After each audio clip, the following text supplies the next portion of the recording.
In the last section, we were introduced to the reactivity of the benzylic carbon, so the carbon coming off of the benzene ring.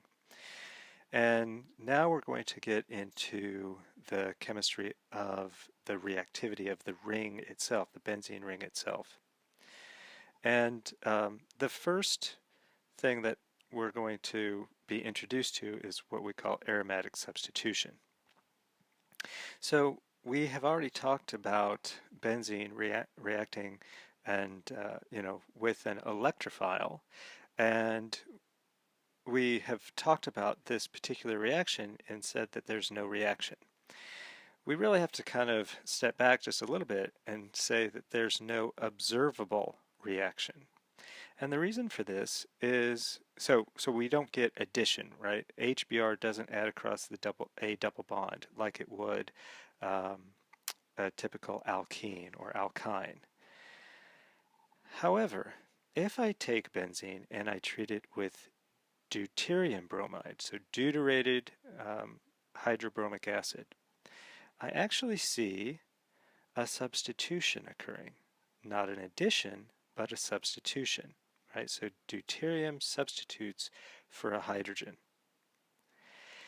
And if we think about the mechanism of this, obviously we want to think about parallels between these types of reactions and those of other pi systems.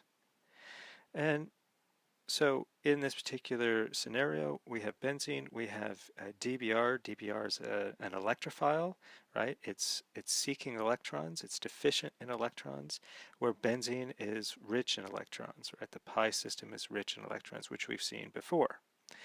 And so we can think about one of those pi bonds, right, using a Kekulé ring so that we can basically account for all of the electrons. So one of the pi bonds attacks the deuterium. The deuterium-bromine bond breaks, just like a typical addition reaction, and you generate a carbocation.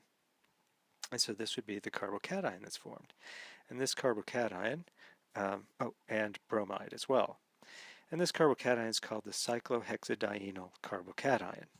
So notice it's an allylic carbocation, so there's some stability to it, but in order to go from that benzene to this cyclohexadienyl carbocation, I had to lose aromaticity. And so the energy required to do that is quite substantial. Now, if I take this cyclohexadienyl carbocation, I see that it's stabilized through resonance. So I can donate a pair of electrons from the allylic pi bond, and the resulting structure is where the positive charge resides on that second carbon. And of course I can do this again, and I get a third resonance structure. And so you see that the carbocation, the cyclohexadienyl carbocation, is stabilized through resonance. Now, taking a look at that resonance structure, we can say that that bromide could attack in a number of ways, and yet so it can undergo addition, and yet it never undergoes addition. It always simply removes a hydrogen, right? And the reason for that is because the hydrogen is very acidic. And in the process, I regenerate my benzene ring. And we're going to talk substantially about this in the next chapter. But here, instead of the bromide adding to the carbocation, it acts as a base and it removes a proton. Very important to understand. And the driving force for this is reforming the aromatic ring. A second reaction that involves the benzene ring itself is called the Birch reduction. Here I take benzene and I'm reducing it with sodium and ammonia with ethanol or some type of alcohol. Methanol works just as well. And I get this. So I've reduced the ring to a diene. So I went from a quote triene to a diene.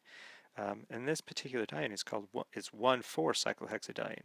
Now notice it is not conjugated, right? So I go from a completely conjugated benzene ring to a completely non-conjugated cyclic diene. Not a conjugated 1,3-cyclohexadiene, always a 1,4-cyclohexadiene. Now, one of the things that I want you to notice is that the reagents for this reduction are similar to the reagents for alkyne reduction, right? We saw that alkynes can be reduced in two ways to alkenes.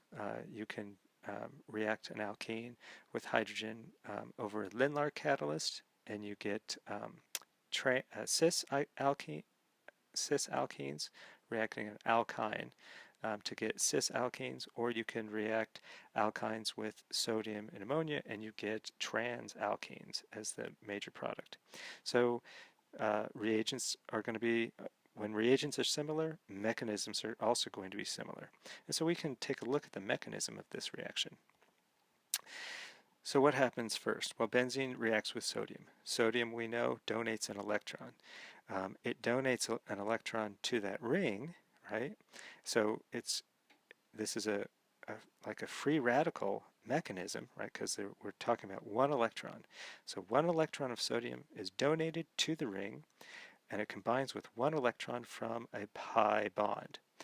What happens is the other electron then forms a new pi bond with an electron at the top there. And so we have one electron left over, and it goes to the top. So notice we're getting a dispersal of electrons. So the result is this, right? I get two electrons at the bottom, one electron at the top, and this is called a radical anion, right? The bottom carbon is an anion, the top carbon is a radical. And that's what drives this reaction, to separate those two species from one another.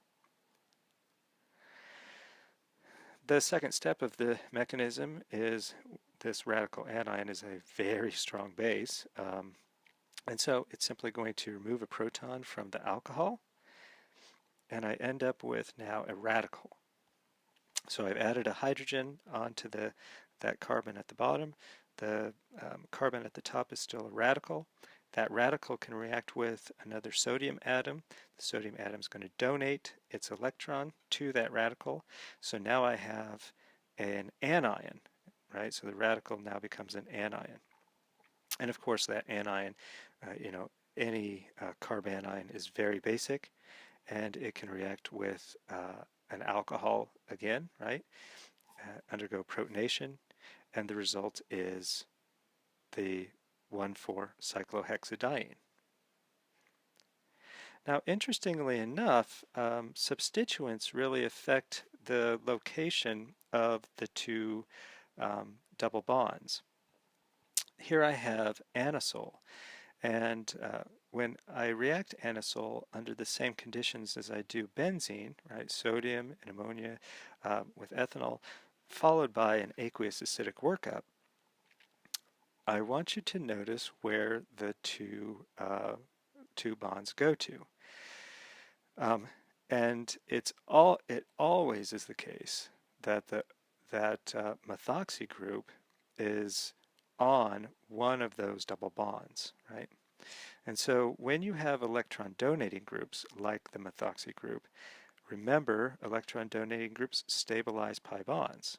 And this is why, multiple substitutions on double bonds are more stable than simple substitutions of double bonds, right? The more substitutions you have, the more stable the alkene is.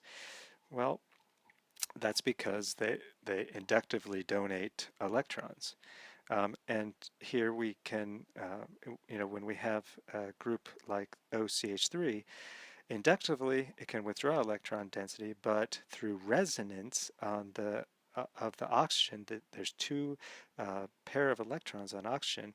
One of those pair of electrons can donate electron density through resonance onto that double bond, and so it's going to stabilize it. So when I have electron donating groups, I get stabilization of the pi bonds. If that's the case, what happens when I have an electron withdrawing group, like carboxylic acid? Well, when I treat benzoic acid under the same conditions, notice I get the double bonds, and the carboxylic acid is on an sp3 carbon. It's not attached to one of those double bonds. And again, the reason for this is because electron withdrawing groups are going to destabilize a pi bond, and therefore the orientation is going to be such that that electron withdrawing group is not connected to a double bond, because in that scenario you would have a destabilization effect.